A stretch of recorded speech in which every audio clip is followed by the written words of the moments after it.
27 রমজান হওয়ার আগে আগে একবার হলে আমলটা করবেন, 2 মিনিট সময় লাগবে। ভাইরা আমার, কপালটা খুলে যাবে, ভাগ্য খুলে যাবে।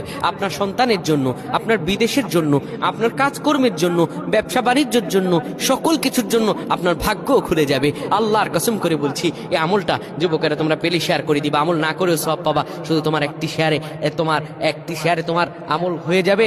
তুমি আমল না করেও সব পাবা। ভাইরা আমার, 27 রমজানের আগে আল্লাহর কসম করে বলছি, এই আমলটা ছাড়বেন না। এই আমলটা আপনারা সকলেই করবেন, এই আমলটা সকলের কাছে পৌঁছায় দেবেন, নিজে জানবেন এবং অন্যকে জানাবেন। যত মানুষ বিপদগ্রস্ত আছেন, যত অভাবে আছেন, বিদেশে থেকে দেশে আসতে পারতেছেন না, বিদেশ যেতে পারতেছেন না, বিপদের উপর বিপদ লেগে আছে, 27 রমজান হওয়ার আগে আমলটা করেন। 2 মিনিট সময় লাগবে, বেশি না। যখন ঈশার নামাজ আপনি পড়বেন, ঈশার নামাজের পরে ওযু করে নেবেন, সুন্দরভাবে পবিত্র পরিচ্ছন্ন হয়ে বিছানাটা ঝাড়ু দিবেন। বিছানার ভিতরে এরপরে আপনি শোয়ার আগে সুন্দর করে আপনি ঘুমানোর আগে পড়বেন, ইয়া মালিকু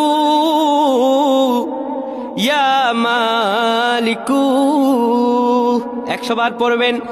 এরপর ইয়া খাবিরু 100 বার পড়বেন। তারপর একবার দুরূদ শরীফ পড়বেন।